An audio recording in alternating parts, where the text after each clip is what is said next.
What's up, guys? Welcome back to Hayden's Conversations podcast, episode number 9. We're almost in the double digits, baby. So thank you for all the likes, the subscribes, the shares, the comments, the interactions. I really appreciate all the feedback. I've gotten some really good feedback. I've gotten a lot of help with the setup, with the audio quality from the audience. So I appreciate all the help. I also appreciate all the support. I appreciate all the texts saying like, hey, I really like the information. It really helps me here, and here. And it's kind of right now I'm still in the stage of learning who my audience is and creating my audience, because there's some podcasts that I get good feedback where I'm like, hey, I really liked what you had to say here. It actually taught me a lot. And then there's other podcasts where it's like, yeah, like I kind of already knew that information, blah, blah, blah. So I mean, obviously not every podcast is going to be this like wowing extreme mindset change. It's just like little increments here and there. So I'm aware that not everything is going to be mind blown every time I put out a podcast, but the goal is to have it to where I'm maximizing the efficiency of my quality, like of the podcast out to you guys, that it helps the most amount of people. And again, the whole point of this podcast is conversations that I like to have in person. Like, so that actually gets me to where we're gonna go in our podcast today. But before I get into that, it's just we're tracking our goals. We're on a good path. I think the other goal was one podcast a week, which we're doing that, as well as getting those subs, community feedback, all these things. So it's working out really well. I really appreciate it, and thank you guys. So let's get into the conversations I like to have, right, in our podcast. So I have two questions, one of them's a take and one of them's a question, and then I also have these questions and this take and this question is from you guys. So I'm excited to kind of give back to you guys some questions and takes that y'all guys would like to hear. But then also I created my own questions that I went and had a conversation with this last weekend with someone. And it's real questions that I'm really interested in to listen to what somebody else has to say. So I will show you guys the questions and the conversations I like to have, because I think they're very meaningful conversations. Now, don't get me wrong. I think like it takes a lot of brain power and process to sit here and listen to this entire podcast. And I think that's another goal, is like get out of that TikTok brain, right? Get out of that Instagram brain. If you can't listen for more than 5 minutes, train your brain to listen for more than 5 minutes, right? And push yourself through. Maybe it's not my content, maybe it's somebody else's content, but it's like getting out of that environment of like 5 seconds scroll, 5 seconds scroll, 5 seconds scroll, because that's just a fucking dopamine hit at that point. You're not really learning anything. You're just getting a nice fucking motivational feeling of like, oh, this felt good. So anyways, getting into the conversation is anchors in life and how to navigate anchors in life and how to navigate progressing without them. So what's holding you back? What do you feel is kind of dragging you from it's like kind of like holding you back. It's dragging against you to get to where you want to go.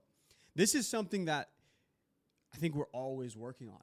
It's not something that I've necessarily can sit here and say like, oh, dude, I've figured out all my anchors in life. I don't think we'll ever figure out all of our anchors in life until maybe we die, right? And we reflect on our lives, right? We're always going to have anchors. But the big goal is to not allow your anchors to prevent you from getting to where you want to go, right? So a toxic relationship, fear of failure, comfort zone. Those are the 3 things that I want to talk about. And I won't go super in depth with like toxic relationships and like what to see and how to analyze if you're in a toxic relationship. It's just like, if you don't have somebody that's there to support you and help you grow in where you want to go in life, it's actually really hard to get to where you want to go in life, because constantly every decision that you're making is somebody is telling you how it's not going to work or what you should do, instead of following that compass and that guidance within yourself that's like guiding you to go to where you want to go. And then you have somebody that's constantly, because a relationship might not even be with a significant other. It might be a friendship, right? If your friend is constantly telling, hey, you can't do this, hey, you can't do this, or maybe it's not even a can't, hey, you should do this, you should do this. Take a step back, analyze what they have to say.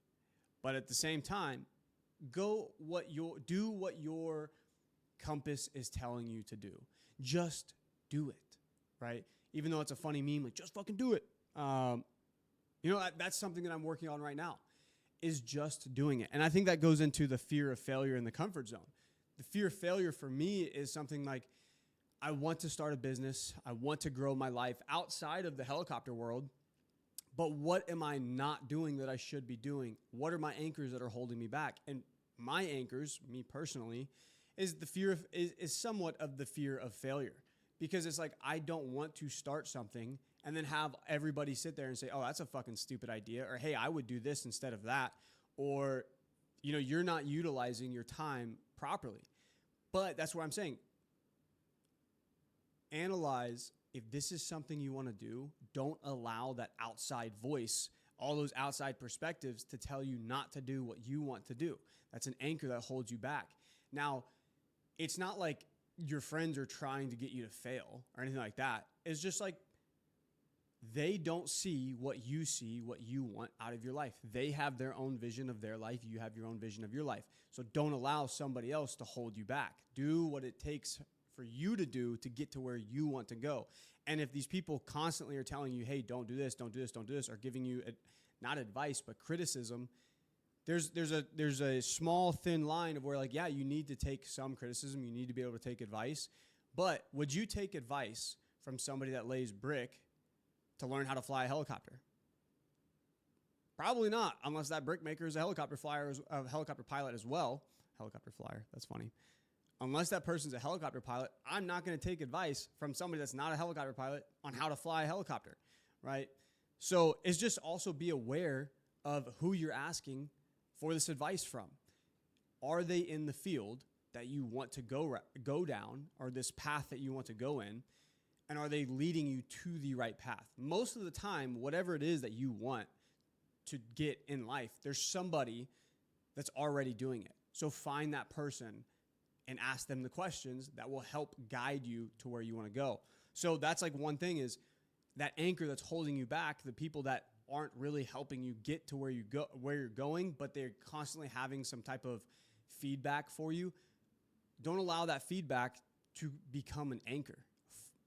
If you want to have a conversation with one of your friends and be like, dude, this would be so great, analyze how that conversation at the end of the conversation makes you feel.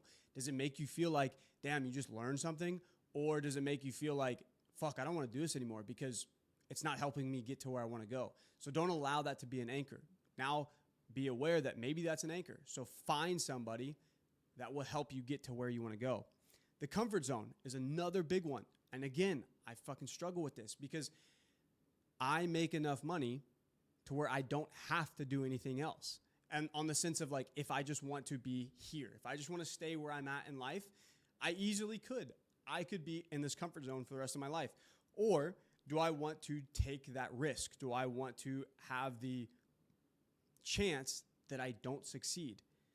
But what if you just change that mindset of saying, what if that will get you? What if that chance of success actually gets you to where you want to be? You're going to learn so much more by just trying. So I think that's like my take on anchors in life, is we all have them. We're all learning them. And I think analyze what it is that you feel is holding you back from where you want to go, or what's adding more weight to the steps that you need to take, and try to get rid of those steps. Try to get rid of that extra weight that's kind of holding you from getting to where you want to go. For example, if you're not happy at your job, right? How can you get to a job that will make you happy? Will that next job make you happy? Analyze the next step of your life that you need to take to get to that point. I think how do you handle the anchor? How do I handle all the anchors? Is like, write it down. Write down what you want and write down what is preventing you from getting there.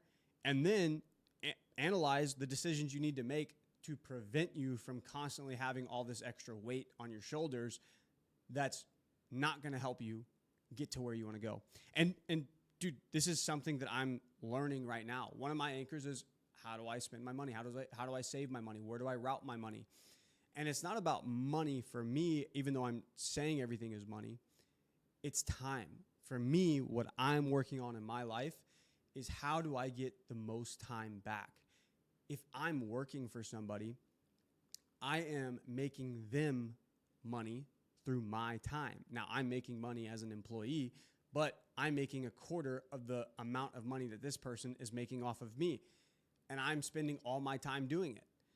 That's what I want back. I want somebody else to put their time into me, right? And so that's just a change in mindset. We're going to get over that. We're going to go over that whenever I go over some questions. So hold that one.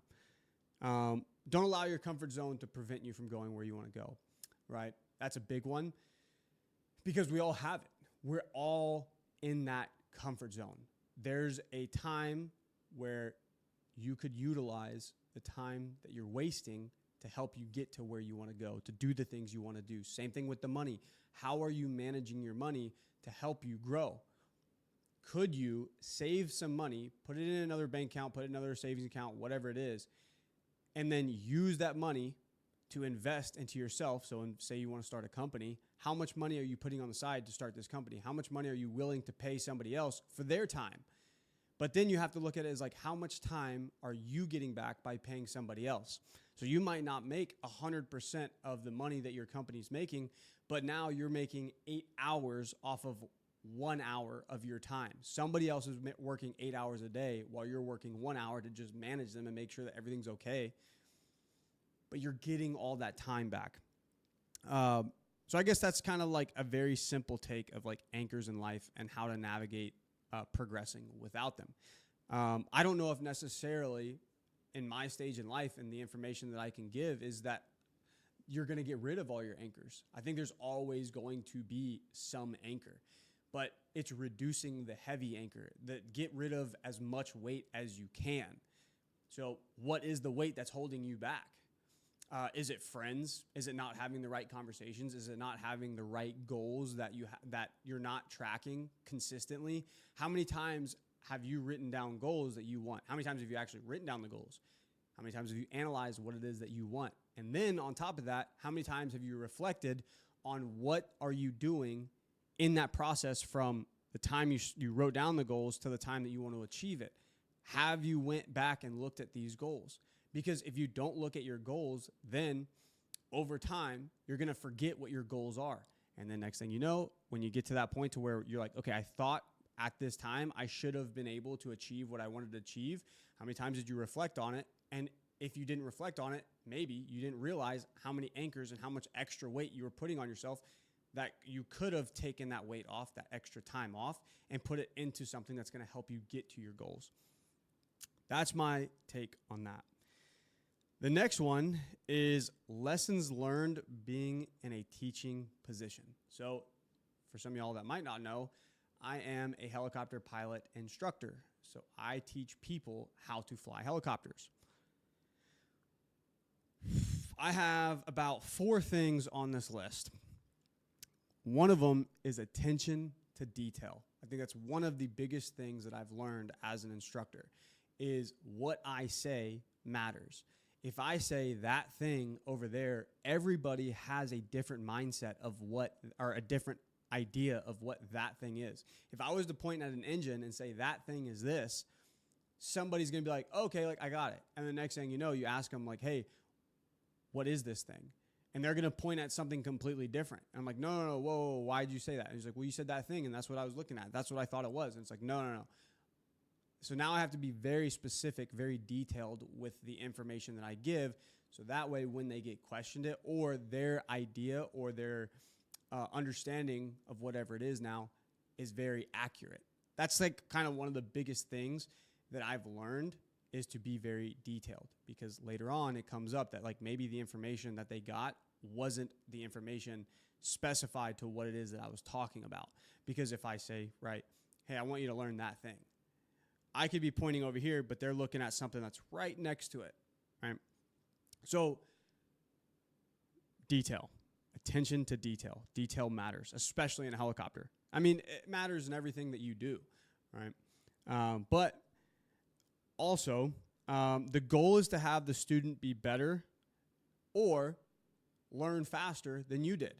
That's like a huge thing that I think of is how can I get my student that has 50, 60, 70 hours, 0 hours, whatever, the brand new started flying, all the way up until 150 hours, how can I teach them how to fly the helicopter, or the information on the helicopter, or the characteristics of the helicopter, whatever it is?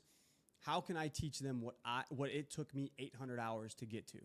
It's taken me, I've been in the industry now for like 4 years. How can I get 4 years of information and give it to somebody that has less than 6 months into this industry? And how can I deliver that message to where I'm delivering my 4 years and their 6 months, and now they can understand it, and it saves them 800 hours to learn it? So that's kind of like my goal is I want my student to be better than me because I did my job properly at that point. The other thing that I really learned is patience. Patience is probably one of the hardest things that I'm still learning today, and one of the hardest things that I have to understand to be patient with somebody that doesn't know when I know, or what I know.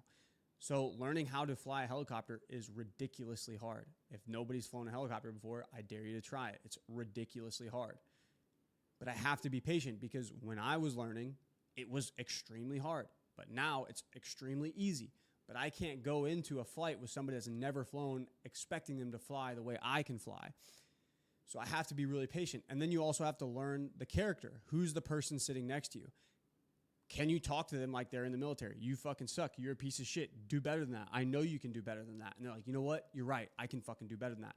Or do you have to be like, hey, it's pressure change, small inputs, blah, blah, blah. And you have to reword or rephrase everything for the person next to you.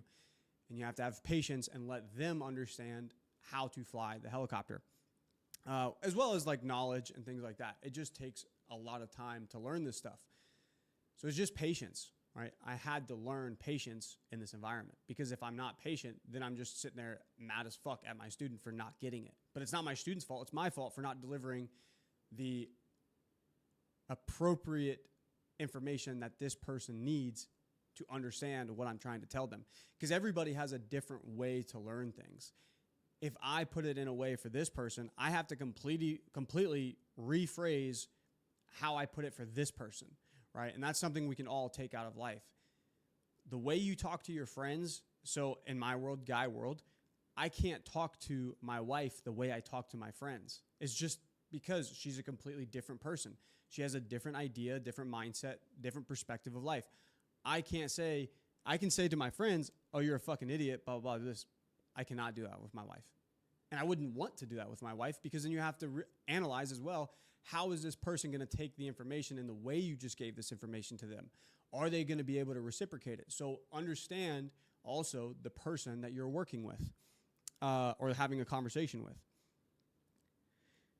Listening and understanding.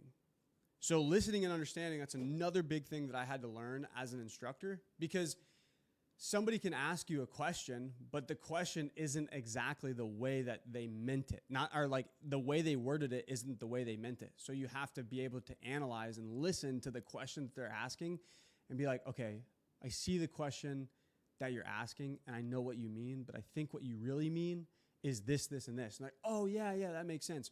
Or maybe it's not the first time that I'm like, oh, maybe it's this. I just have to keep listening and keep understanding what their message is that they're trying to ask for me to understand how to give them the right answer. So that's another thing that was like really hard as an instructor is everybody's going to ask the same question, but the answer they're looking for is going to be different most of the time, right? So that was the 2 takes that I got from you guys, and that's my take on it, and that's kind of what I've learned, and then my take on anchors in life, right? Very simple stuff. I like the questions. So with that, let's get into the questions I asked. Good questions, by the way. Good take. And I'm curious, the person who asked me, Anchors in Life, I'm curious to hear what they have to say. All right, so this is questions that I asked somebody else and I wanted to listen to what they had to say. So I'm going to ask the question, and I'll give you all the answer that like my take on it, right? So what's your take on finding time, not wasting time? Finding time, not wasting time. It goes back into, what are you not doing that you should be doing? Is the time you're spending getting you closer to your goals? That's as simple as it is, I would say. Is going to the gym going to get you closer to your goals? Maybe it is, maybe it isn't. Is going out and partying with your friends getting you closer to your goals? If you want to learn how to save money or learn how to run a business or learn how to go to the gym, learn how to eat better, is going out to McDonald's helping you learn how to eat better? Is that helping you get healthier? Is not going to the gym, not running, not looking up on YouTube. Like, YouTube is free, YouTube University. You can look up all these workouts that you want to do. If you want to learn how to work out, you have ChatGPT. ChatGPT will fucking help you create a basic workout. If you don't have a visual description of what it is, type it in on YouTube, right? Don't make the excuse of like, fuck, I don't understand what it's saying, so I'm just not going to do it. Because if you just don't do it, are you getting closer to your goals, right? Something like that. So finding time, not wasting time. What am I doing in my free time that's helping me get closer to my goals? This is something that it's really hard to talk about because I'm in that world right now. I'm trying to not waste my time. Every time I'm doing something that I feel like I'm not getting closer to my goals, I feel like I'm wasting my fucking time. I can't relax because when I relax, I feel like I'm wasting my time. So that I'm actually not relaxing when I'm trying to relax. Now, I also think there's a point where you do have to somewhat not relax, but you have to be able to kind of like analyze how much time are you actually putting towards your future, towards your goals. And there's no such thing as perfection. You can't put 24 hours into something. You need to take a break. You need to go to sleep. You need rest. You need to take your mind off of something for like an hour or whatever it is, whatever the amount of time that you feel works best for you. One of the things that I do not like, that upsets me about all these, multimillionaires that have podcasts and they talk about all this shit, is it's so easy for them to say, I work as much as I possibly can. I work 16 hours a day. It's easy to work 16 hours a day when those 16 hours you're making $1 million, right? Like, it's so easy for that. What about the guys that have a 9-to-5 that aren't making shit and they're barely paying their bills, or they're finally catching up? They have a family. They got to do all these things. Like, I'm completely aware of how hard it is to be able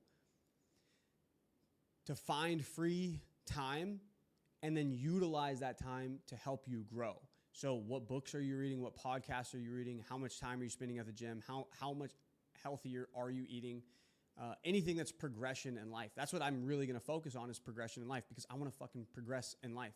I don't want to learn who's the best NFL team, because that doesn't help me get to where I want to go. Maybe it does for you, right?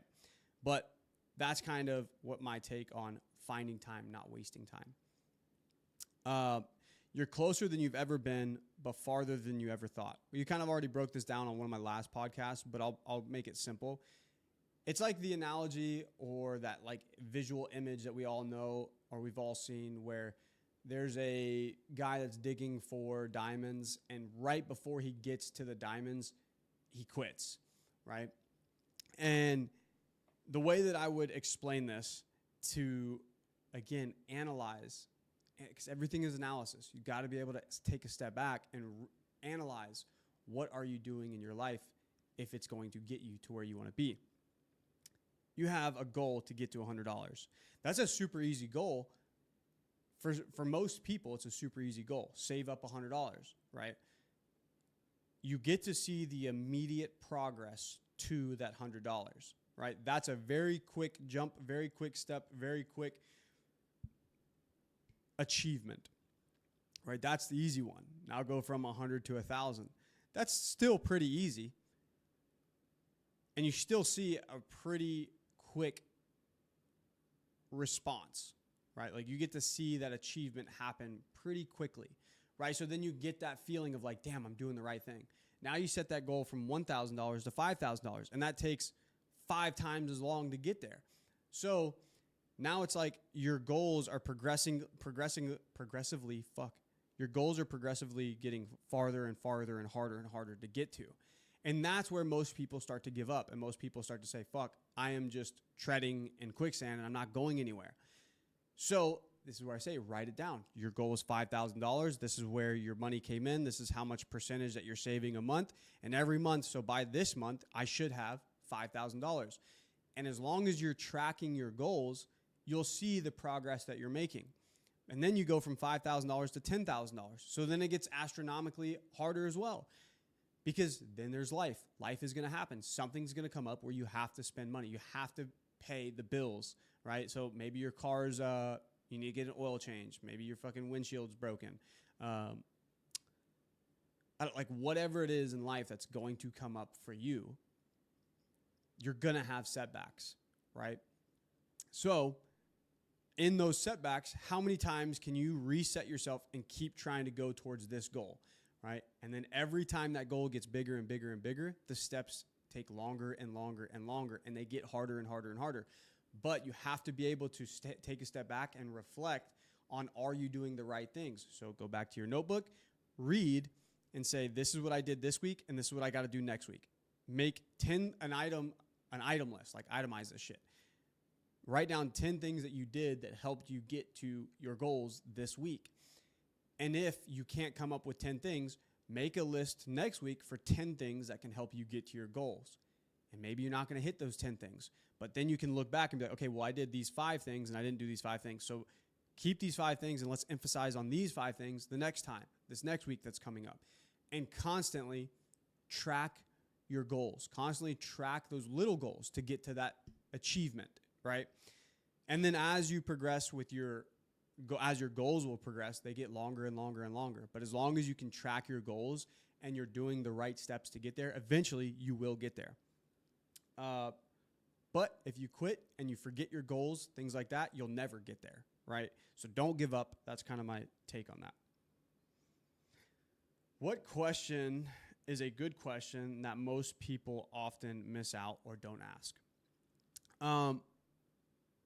The answer that I got is going to be different than the answer that I give you guys. The answer that I got was a really good answer, and it goes into, there's a difference between money and time. You don't want money, you want time. Or I don't want money, I want time. I want my time back so I can utilize the money that I make to have somebody else work for me. So I save 10% of my money to be able to pay somebody else to do something for me. So now instead of me working 8 hours to get a job done, I can work 1 hour to manage somebody to get 8 hours back of my time. Yeah, I paid them some money to do it. But if you actually look at the numbers, would you rather get paid $100 for an hour of you looking like supervising somebody else doing 8 hours worth of work and they're getting paid $400, I'm getting paid $100, or whatever the numbers are, right? It's not about the money, it's about the time. How much time did somebody just give me back? That's kind of that's the answer that was given to me. However, my answer to that is, I think we have a misconception of hard. I think people often miss out on the understanding of how hard really is.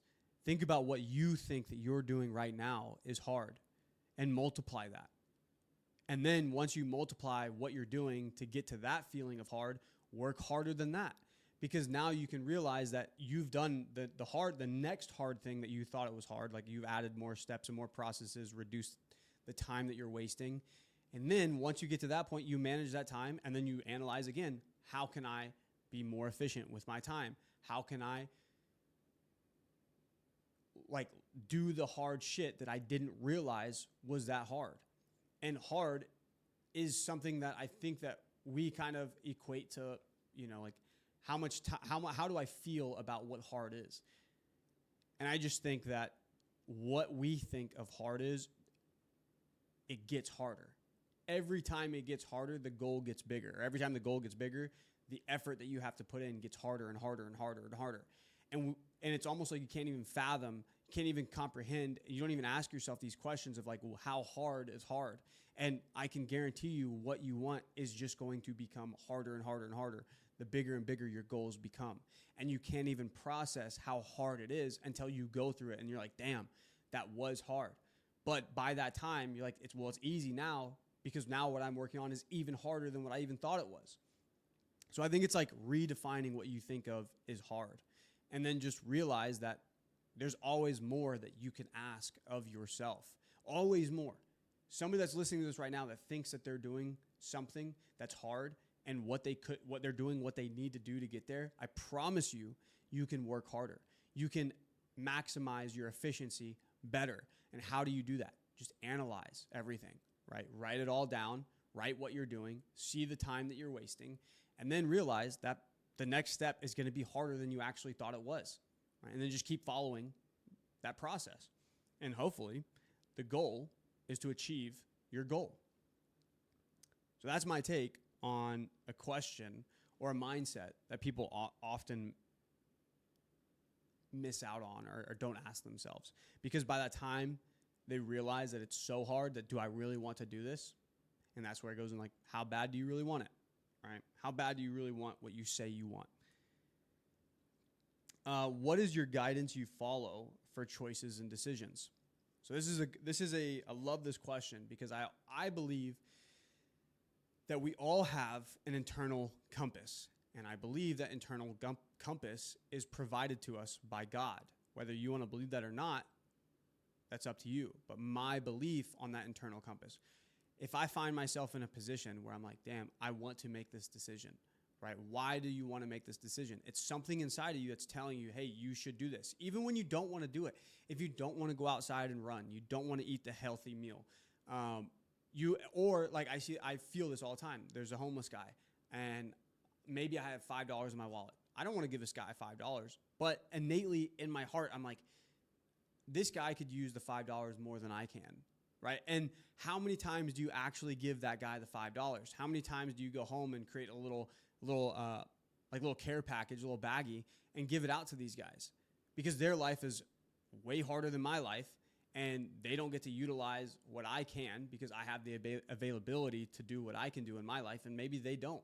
So it's not about like doing it to make yourself feel better. It's about, what is your internal compass telling you? Maybe your internal compass isn't telling you that. Maybe your internal compass is telling you to go out and run, to eat healthier, to go to the gym when you don't want to go, to read a book when you don't want to read a book, to follow that process or whatever it is to get you to your next step in life.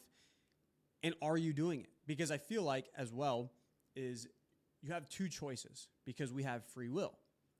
You have the choice to listen to that internal compass. And the more you listen to that internal compass, the louder that voice is and the more clear it is for the decisions that you need to make. But the more you reject that voice, the quieter that voice gets. The more you stop going off of that voice that tells you what you should do, and you're just going off of this voice that's telling you in your head what you want to do. And everybody wants to go home and put their feet up and watch TV. Not everybody wants to go home and go to the gym, right? But going to the gym internally right now, you can ask yourself, is going to the gym going to better your life? Yes, it is, regardless. Or eating healthy, whatever it is, right? This internal compass is going to guide you to the better life that you want. Now, you listen to your mind and you listen to what you want to do. I don't want to give a guy $5. I want to keep my $5. But do I actually need the $5? In my heart, it feels like I want to help somebody else out.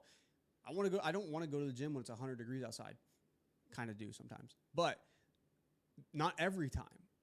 And it matters when I make the decision to go, because the next time I feel that, am I just going to allow it to snowball effect and say, no, no, no, no, no. Next thing you know, I'm not going to the gym again. I'm not going to the gym anymore. Right. So listening to that internal compass that is guiding you to where you want to go.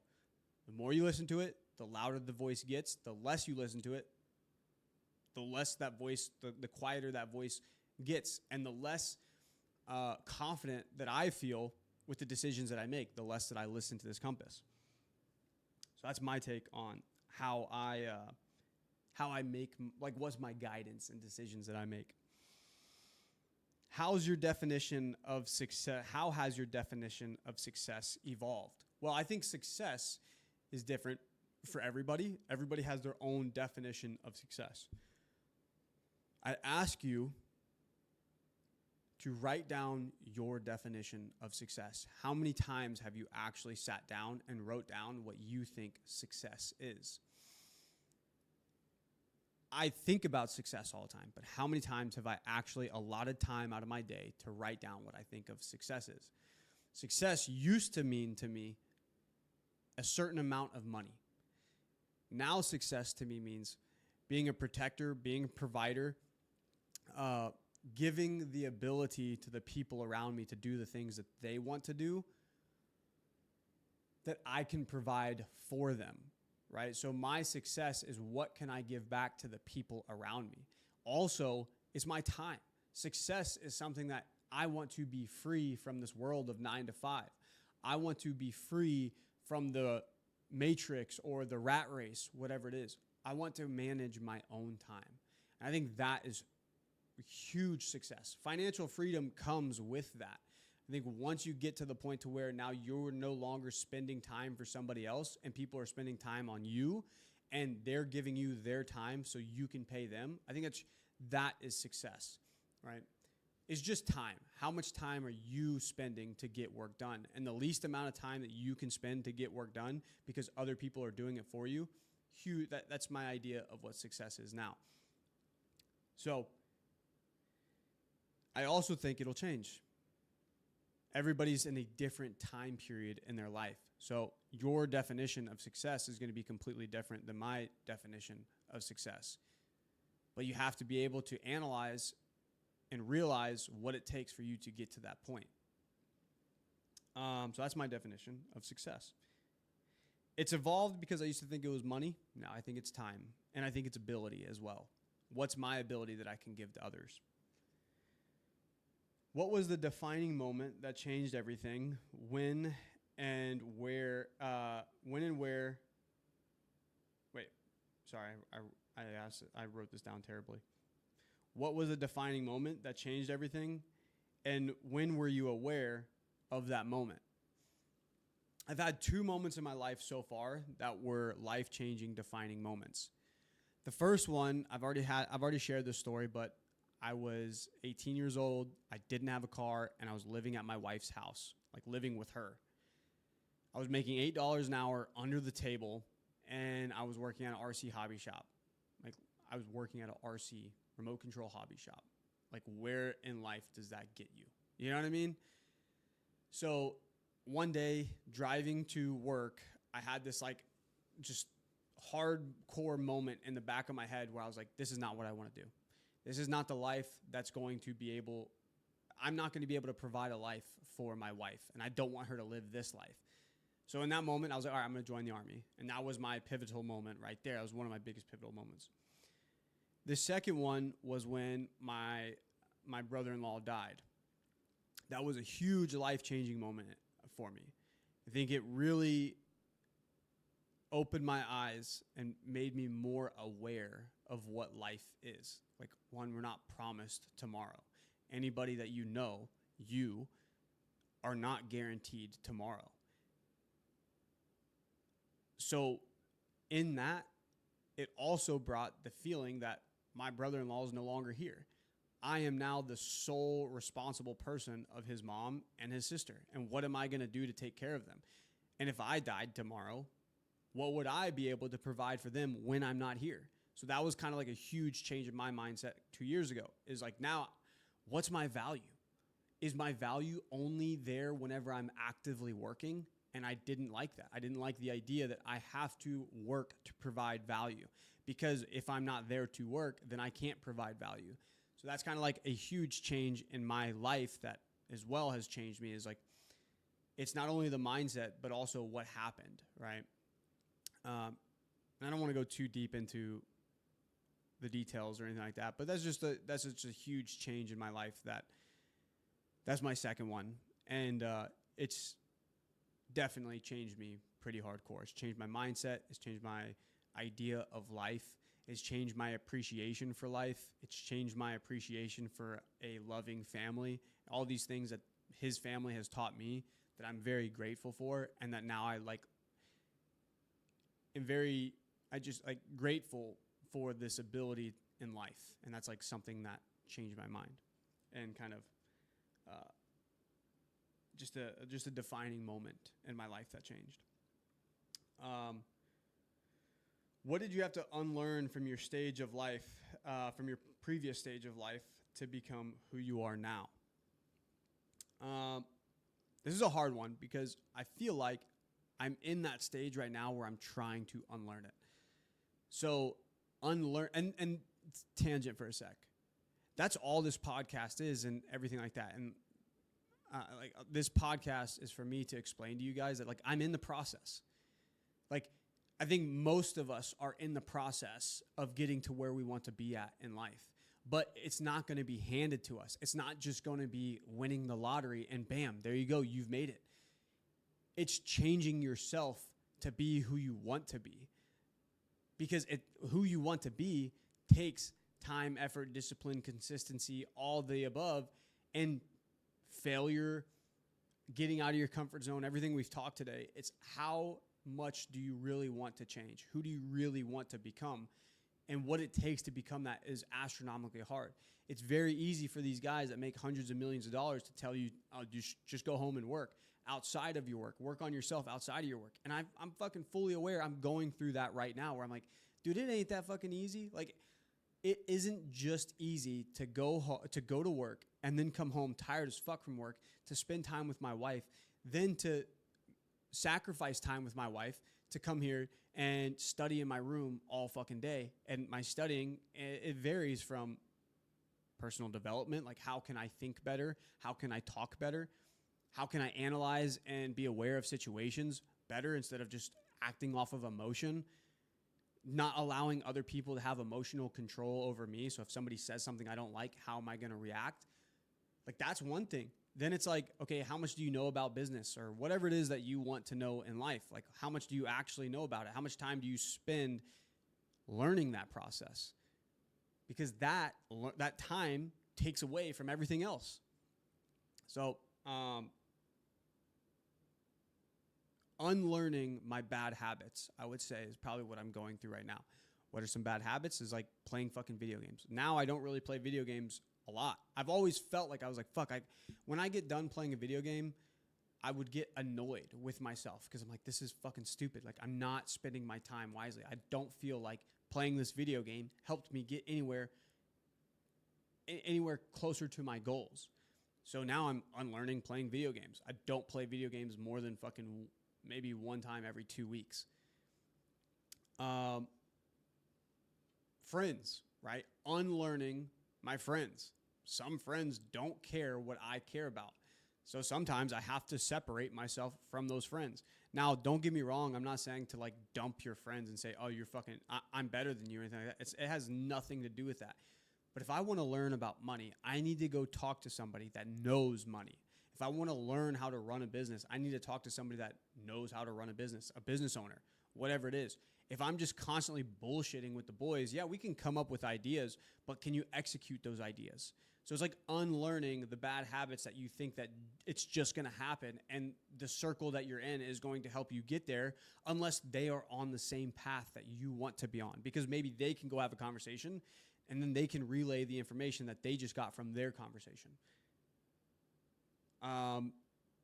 Another thing that I'm trying to unlearn right now is like maybe going to the gym is very beneficial for myself, for my body, for my physical health and all that stuff.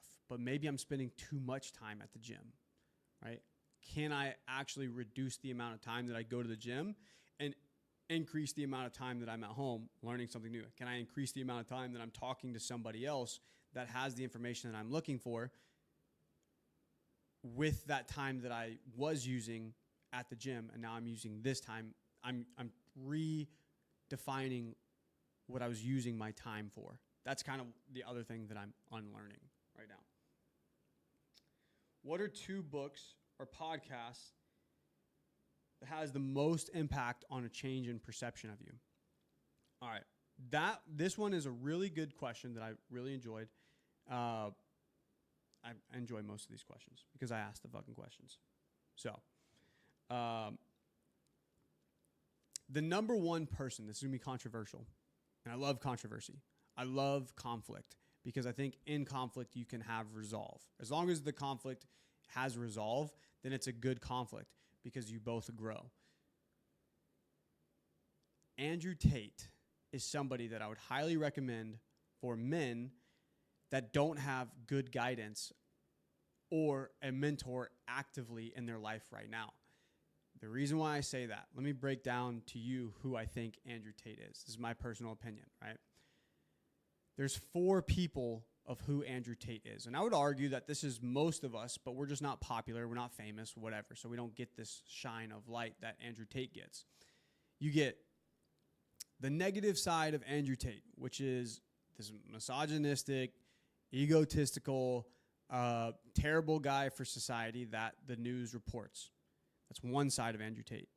You also got the side where it's all very motivational, dopamine, quick interaction, and it's motivational. And like you're like, oh yeah, I feel warmed up. Oh yeah, I feel good. I feel good. I feel good. And you keep scrolling through, keep scrolling through, right? That's one other side of Andrew Tate. Then there's the long form content of who Andrew Tate is. So if you ever watch an Andrew Tate podcast, it is completely different than both of these Andrew Tates. The long form content, Andrew Tate, is very informative. What your ideas of a man should be, in which I completely align with his goals of a man, is protecting and providing for your family, doing what it takes to get the job done. And it's not like fucking people over or doing all these negative things. It's like, stop playing video games, stop wasting your time, and putting that time into yourself. Caring for the people around you, like all these character traits that Andrew Tate will tell you as a man to be if you haven't had somebody that is like a mentor in your life. I highly recommend listening to Andrew Tate's podcast, because why I say this is you don't really know these two Andrew Tates, the bad side of social media and the quick motivational side of Andrew Tate. You don't get the full context of his message. You don't really learn anything. You just get a motivational or an emotional response. But if you go listen to the long form content, somebody can only bullshit about who they are personally. Like right now, if I were to say something you don't like, or if you were to agree with my personality, this is who I am, right? Like I'm giving you my energy. And over a long form of time, I can't just continuously bullshit my way through this. This is what I like to do. I'm giving you genuine and sincere thoughts and conversation, because that's who I am. Same thing with Andrew Tate. You can't bullshit for 3 hours in a podcast over hundreds of hours of a podcast and then be somebody completely different, on the sense of there's going to be a different person, which is the fourth person, which is who he really is, which only the people that interact with him in real life really know. I don't know who Andrew Tate is really, because I've never met him. I don't know anything about him in his real life, like who he actually is if you were to go hang out with him. But I do know his podcast side, and I do know his informative side, and I completely agree with everything he has to say. So I really highly recommend y'all to go watch Andrew Tate. I fucking love him. Let me break this, let me give it a perspective for you. If you were somebody, if you're you who you are, and somebody on the news shared a quote or something like that, I misquoted you, and they said how bad you are, and out of nowhere, millions of people just came up to you and said, oh, you're a piece of shit, you're a piece of shit, you're a piece of shit, and nobody knows you, nobody's asked you any questions about you, nobody actually wants to get to know you. Everybody's emotions have just been, you have been taught to react this way by social media. And that's how Andrew Tate is. Most people have been taught to think like, oh, Andrew Tate's a bad guy. Well, how many times have you actually listened to what he has to say? Not an Instagram reel, not 30 seconds. Have you actually ever sat down and listened to a 3-hour podcast and gone through the entire 3-hour podcast where you're paying attention to what somebody says? Because if you're not paying attention, then again, you're not getting the full context. If you're not paying attention to me, you're not going to understand what it is that I'm talking about in that moment, because you're now spaced out. You're doing something else. You're not paying attention, right? So if you feel this perception of who Andrew Tate is, I ask you, how many times have you actually listened to him? And can you recognize that somebody on social media has made you feel a disgust about somebody else? So now somebody has control of what you think about somebody else. Just like if you were that person, somebody else would control how somebody feels about you, even though they don't know who the fuck you are. Right? So I recommend Andrew Tate. I would recommend reading this book called The Art of Exceptional Living by Jim Rohn. It has changed my life in the last fucking month. I read it, and now I implement it on everything that I do. Not 100%, but I try to continuously think about what the book says in the back of my mind. And it's all about changing your philosophy of life. Highly recommend you reading that book. Really good book. All right. What failure are you grateful for and why?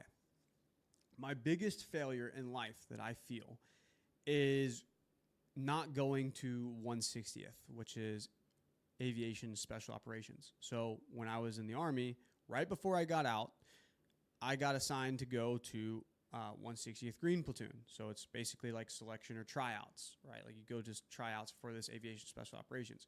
You go through like an 8 to 12 week or whatever it was. I think it's like 8 to 12 week period. And you go through all the training, right? And I went through all the training and I passed. And I was super excited to go to 160th. But in the transition from going back to my unit to pack my bags and go to the new unit, going to 160th, I broke my wrist and dislocated my collarbone. Or I dislocated my wrist and broke my collarbone.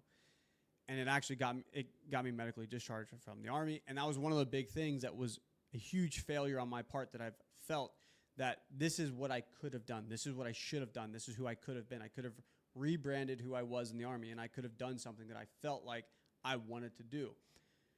But getting out of the Army was a huge mindset change. I learned so much about who I was, about what I wanted in life, what I actually wanted in life, not like this route that somebody was forcing me to go through, like in the Army, like things like that.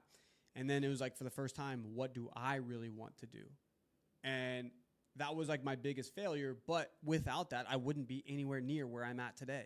Maybe I would be better, but we're not going to go off of like the what ifs, because what if I wouldn't have, right? What if I would have been hating my life, right? Like there's so many what ifs that you could say. But I'm very appreciative of who I have become today because of that failure, because I got out of the Army, and everything that I've had to learn now to this point is a completely different person than who I was in the Army. So that was my greatest failure. What feels uncertain in life right now? And with all the wisdom you have now, how are you preparing for uncertainty? My biggest uncertainty in life is that I'll make it. And make it is, to my definition of what success is. Will I be able to be this person that I have in my own head? And that feels uncertain, because what it takes to get there is so much harder than I continuously think. I get to the point to where it's hard, and then I'm like, okay, I can do this. And then I get to the next point to where it's hard. I'm like, fuck, this is hard. Okay, but then I did it. And it just keeps getting harder and harder and harder. And the time between doing something hard and achieving what my goals are just gets bigger and bigger and bigger. That distance gets greater and greater and greater. And that's where right now I'm focusing on, like, okay, let me just take a step back and let me analyze, what am I doing to help me get to where I want to go? And as long as I'm taking those steps, that's all I can hope for, is that I'm continuously striding forward. So my biggest uncertainty in life is like, what if I don't make it? What if I do make it, right? Like, I'm uncertain if I make it in life, what I think of making it is. But everything in life is uncertain, right? Like, I don't know if I'm going to fucking get in a car crash tomorrow, or if I'm going to get in a helicopter crash tomorrow. Like, nothing's promised tomorrow. So the only thing I can do is hope that what I'm doing today is going to get me to where I want to go.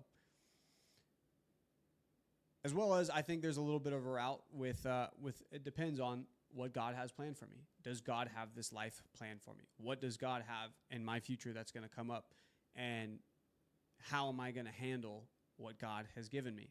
Right? Things like that. And I go back and forth, not between like, oh, it's this way or it's this way. It's a combination of both, between like having faith that it's going to work out.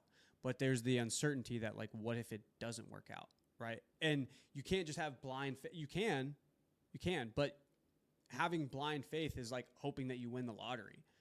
You have to put in the work to do it. But as you're putting in the work, it's uncertain if that work's going to work out.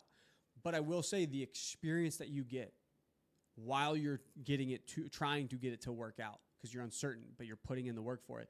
Look at how much you've learned from the time that you're taking the steps to get to where you want to go.